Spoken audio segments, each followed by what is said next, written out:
everybody and welcome to Doncaster Market. We're here today at the Delicious Doncaster Food and Drink Festival 2020. Unfortunately, we've had to cancel the event this year due to the pandemic, but it will be rearranged and with our celebrity chefs, and we'll be back with you in 2021. But until then, we're going to have a virtual food festival. I'm here today with Richard Young, who previously was the Doncaster Council Tourism Officer. And Richard's just going to tell us a little bit about the market, how it's working at the moment. Hi everybody. Yes, sadly, we're not going to have the actual food festival this year. And it will be the virtual food festival. But obviously, I think sort of what people need to realise is that the market is still here. It's still trading. We've got fantastic traders. They've adapted to the pandemic. Some have actually set up their own deliveries and they've worked in partnerships. So we've now got butchers, bakers, fishmongers working with veg suppliers, all to get sort of fresh food delivered to the residents of Doncaster. Absolutely fabulous. I think what we do need to realise is that whilst we're not having the food festival, Doncaster Market is a food festival every week, Tuesdays, Fridays and Saturdays. You know, just come on down, it is safe, if people follow the rules, it will be a great shopping experience. And as you've said, Richard, yeah, the market, it's a historic market, and it is in itself a festival of food and drink every week of the year. It certainly is. It's been here for over 800 years. And people say to me often, you know, I'm a new trader in the market, you know, the market's dying. It's not dying, it's changing, as everything has changed. And with the pandemic, things are going to change again. It's just a new way of shopping, a new way of how we have to work with each other. But it's still here, and it will be here. It's a fantastic traditional market. It is actually the original supermarket. It really is. Definitely. And the resilience and diversity of those traders, along with the support of their customers, that's what keeps Doncaster Market going. It certainly does. And also, I have to say, you know, the guys who work behind the scenes, the people who actually run the market, they've been working with everybody. The market traders have been here, they're bringing it in here 6 days a week to make sure that they've got the goods and the products. They're all passionate about what they do. It's not just about business. They really do enjoy their customers. They interact with the customers and they want to change how they work and that hopefully how the customers work as well. That's brilliant. Thanks ever so much for that, Richard. And like you say, the original supermarket. It is. Thanks very much. Continuing on from the Delicious Doncaster food and drink introduction, we're just going to take you a little bit around the market and just show you, like we say, all the fantastic food and drink available on the market here. And like Richard said, the market is the original supermarket. So don't be queuing outside the big supermarkets if you don't have to. You can come into the town centre and all the fantastic traders are here waiting to serve you. So we have everything from butchers, bakers, fishmongers, cheese, bread, pastries, and also all your little international things that you might want, olives, there, peppers as well. So it really is, Doncaster Market is a festival of food.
today I'm going to use a crab. Now this is the crab that we buy. This one's a £5, just to give you an idea of what meat comes out when we do the pasta dish. So we hand pick these. So we take everything out.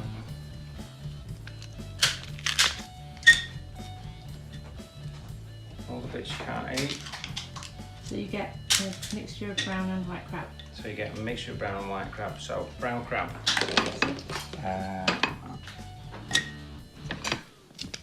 Okay. Crab claws and white crab. So the white crab comes out of your claws.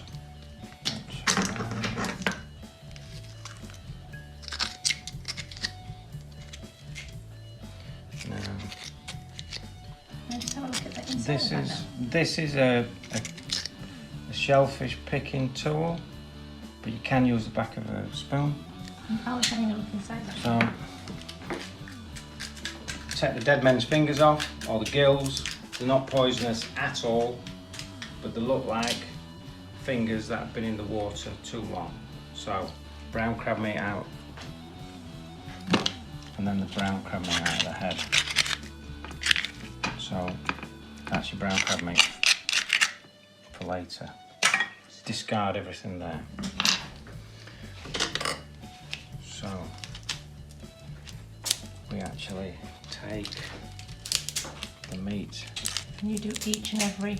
We do every single one. And do everybody that pick crab do that? No, not everybody picks it the same way. We've got our own little way. I tend to do it this way because I think that is better than the others. Try and get as much yield out of the crab as possible. And I like to leave it in chunky pieces if I can, as much as possible. So these are the legs, so every single one of them comes out like that. Nice, it's a really nice meaty. Yeah, and when we do the dressed crabs, you get everyone round the edge of the crab. But you're not dressing this crab today? But no, this is not getting dressed back into the shell. This is just getting dressed for the meat. So we're just picking it rather than dressing it. So we're taking all the legs off. They all come off like that. Mm-hmm. And then that's like a honeycomb middle, which there's obviously. And you do this for every crab that you sell? Every crab that we sell, we hand pick. That's why it takes so long. Every crab, 40 stone a week, maybe, I don't know. Yeah, I've lost count of how many crabs I've done, but I enjoy picking everyone. And all we've got left then is the claws. So we have to bash the claws. So we take the meat out of there. There's also a very, very little bit of meat in there, which... Was that just in that this, little there? yeah, that used to be my mum's favourite piece of meat. Mum's from her life, she used to love that. That was Jacqueline's favourite. Yeah, so that right at the end, right in there, used to be my mum's favourite. Slightly different texture to the rest. So, and I bet you used to pick it all for her as well, didn't you? yes, when she was in a hospital, I did her a tub full of that just on its own. When she just, maybe a week before she passed. I've got, every time I do that, I think of my mum. So, yeah, don't get me going. Don't get me going. So, and then you just literally, you just pick all the meat out. So. And you've divided the brown. And we've done it into brown and white because the dish that we're doing, I want the brown meat in the bottom and then the white meat on top. I don't want to lose the white meat. But if I was having a sandwich, I'd just possibly mix it together. So that's it? Really? So that is it. Every single crab. So every single crab is done like that. You do that by hand. So we're just getting this ready. Just mash up the brown crab meat, and then we're going to cook with this very shortly. I'll take the crab off. I'll take them off them, but try and keep them.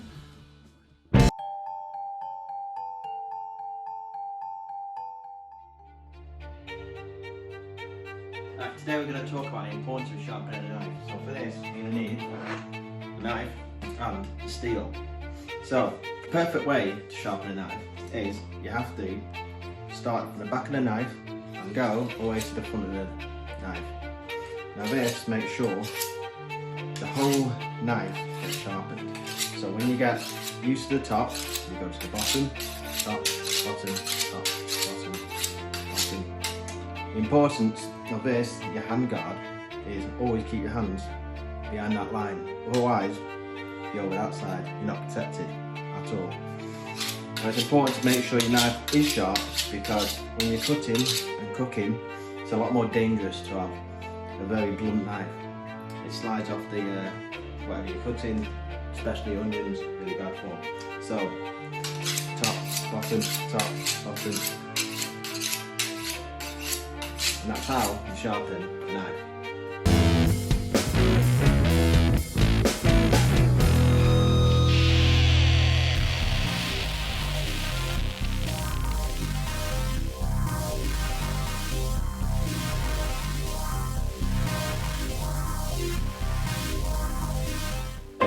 Hi, my name's Jonny Marsh, I'm from Doncaster College. I've done a piece of sous vide beetroot with a walnut and mushroom salad with some compressed cucumber and a heritage carapauri with a mustard vinaigrette. Beetroot and wild mushrooms are very in season at the minute and very sustainable around the area. And also I think it's locally sourced from Doncaster market, so that's always a benefit. With some shallots onto the hob, nice colour on top of them, and some poached beetroot and compressed cucumber. From the excess of the beetroot I've chopped out, I've just juiced put a bit of Vultrex into it, made a beetroot gel so there's no wastage there. I think sustainability is a growing problem because everyone keeps throwing stuff away, but then it's starting to come back in because everyone's starting to recycle more. Obviously the wild mushrooms contain selenium that helps with the immune system, builds the immune system up in the body. And obviously the beetroot has a lot of vitamin C, protein and iron in it. And obviously the walnuts are on there to give a bit of texture.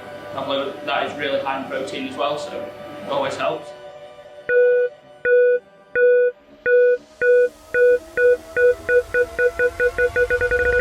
Well, here is a food hack. This is unbelievable.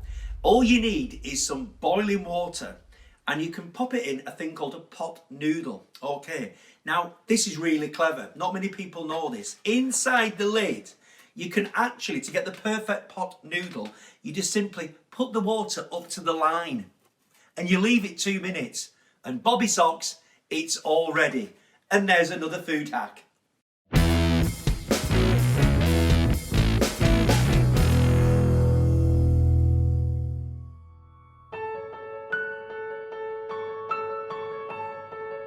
So, ingredients, we've got the zest of a lemon, capers, chilies, garlic, salt and pepper, the juice from a lemon as well, and that's all you use with your crab meat, pasta, And this pasta's been pre-done. and your olive oil. So the pasta's just been boiled in olive oil, salt, and water. So dry it off, dry the pasta off, just at a slow heat.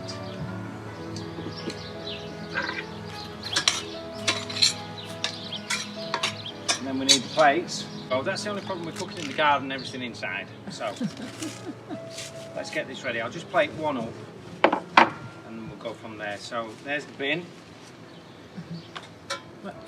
Do I need to zoom in now? So we've got the pasta just drying off slowly, and then what we're going to do is we're going to just put the crab meat. So we've got the crab meat. So the brown crab meat, just put the brown crab meat in the bottom of the bowl. Just like that. About half of it, because this is for two. So half of the brown crab meat in the bottom. Then pasta. So get your pasta.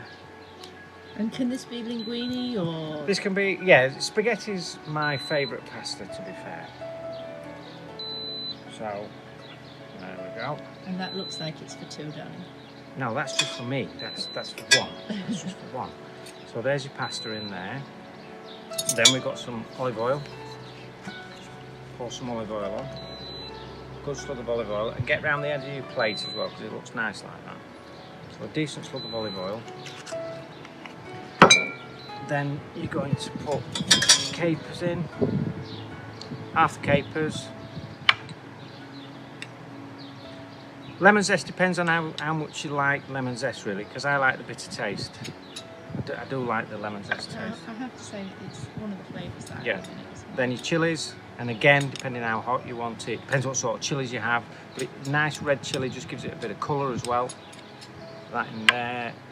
A little bit of garlic as well. Very finely chopped, because we like garlic. And then you're going to just put a little bit of pepper. Not much salt for me, to be fair, but a little bit of salt. I love the salt. A little bit of lemon juice. Just a little bit. And then just the white crab. Just the white crab on top. Oops, I just knocked it. And then about half of that. So there's quite a lot there. And that, really, is it. Just a lovely summer, just a summer lunch. And I have That's to say, darling, And it is nice. one of my favourite things. When you eat it, if you toss it through, so the brown crab meat at the bottom all comes to the top, and then eat it like that. And as you eat it, every couple of mouthfuls,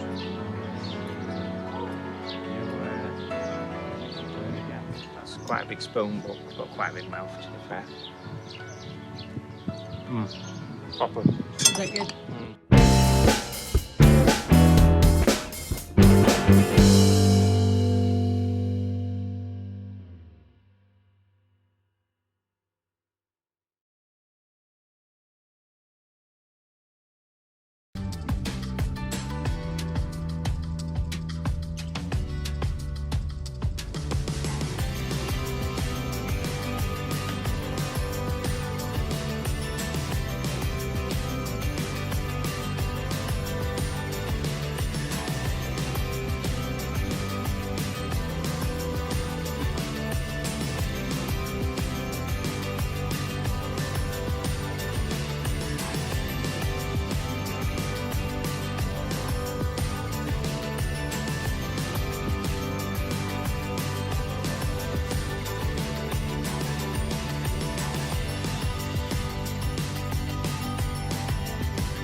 My name's and today we're going to make the most amazing salmon parcel.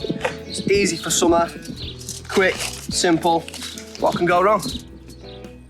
So first thing you've got to do is take the skin off. It's really easy. Just get your knife under it. It should come off in one pretty decent swoop. So for the parcel, it's pretty simple. Just lay out your tin foil, then your parchment paper on top, and just basically fold. Just like that. It doesn't matter if you're hanging over here, because all you're going to do is fold it over each side, like that. On that side, like that. On the other side, on the bottom, just like that. You can fold it again if it doesn't feel as tight as you want it, like that. I've got a stapler, so it should be just fine. Enough pressure on it. Then you should have a nice parcel inside there where you can place your salmon and it shouldn't burst. There you go. Then if you've got a stapler, awesome. I've lost mine, genuinely. No, I've not found it. All you've got to do on the corner, there, on the other corner, just like that, on the side, again, on the other side. It just adds to a bit of security, just so you know it's not going to burst and you know that it's secure. And that's the parcel. All we're putting in with the salmon is we're going to put some rosemary in, some fresh rosemary out of the garden. The chilli, I've chosen green chilli because I don't like peppery the heat that much, and a green one isn't that hot, so that's fine. Lemon, we're going to put a slice of lemon in and a bit of lemon juice just for that zingy bit. Garlic, I'm going to show you 3 ways how to puree it. So you can use this little bowl machine that we bought. It's awesome, it's the best thing ever. You just spin around in a circle, pan down Emily, pan down. Let's come into me. And my little sister being the camerawoman today, she's new to it. So there's that there, the garlic. That was simple, easy. You can either crush it just with a knife like that and slide it in, just like that, or you can crush it with your hands like that. Get a bit of salt, sprinkle it on top, not too much salt. If you're going to do this, be careful the amount of salt that you add afterwards, because obviously it's going to become too salty. And then just run over it with your knife, like that, a few times. And there you get some nice puree garlic. Personally, I'd choose this one because there's a lot more flavour that comes out of this one than there is these two, but whatever you want. So now we're going to assemble the parcel, which is fairly simple, nothing too complicated.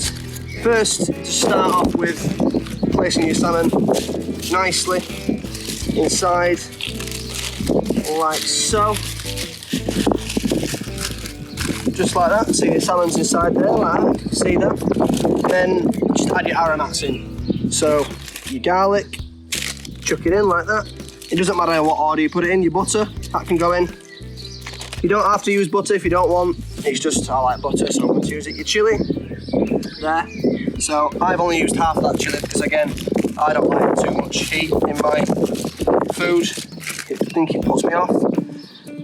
Sprig of rosemary in there, perfect. Your lemon, just hold it in your hand like that and squeeze in all the juice and chuck in the lemon afterwards. And again, squeeze in, chuck in. Doesn't matter about the tips, it's fine. Don't forget your olive oil, like I were about to do just then. Olive oil, just like that. And all you gotta do is pour in, and you're sorted. Oh, and a bit of salt as well, because everyone needs salt. Add a bit of cracked black pepper in there, not too much, because obviously that's going to have a harshness to it as well. And then all you've got to do is just close it up, just like that. If you've got a stapler, awesome. Staple that corner, in the middle, and on the end. If you don't have a stapler, it doesn't matter. Just fold it over. As you can see, there's no leakage, nowhere, we're all fine. There's your parcel. So we're using his outside pizza oven. It's fairly cool, this. All you got to do is whack it in to about 600 degrees, this, if you look. Right at the back of the fire there. That'll take up about 10-15 minutes for this parcel, but I'd say if you're inside, set the oven to 180 degrees, 20-25 minutes, and you'll have the same results as you would if I was doing it in here. So all we're going to do, get the parcel, get it seam side up just to avoid if it does spill, it's not going to because the seams are upwards. So you're all right there. And basically all you got to do, put it in the oven like that. Not too close to the flame, but quite close, because if you put it close to the flame, it's going to burn. And I don't want that, because I really want to enjoy this later. And leave it in there for about 10-15 minutes. As you can see, it's just in there, cooking away. About another 5 minutes on in there. Right, so I'm just going to get it out, put it onto his plate. Right, careful, because it's hot, that burns that. And if you can, might be able to open it at the seam there. And just pull it open, and you've got your nice cooked salmon there. Awesome.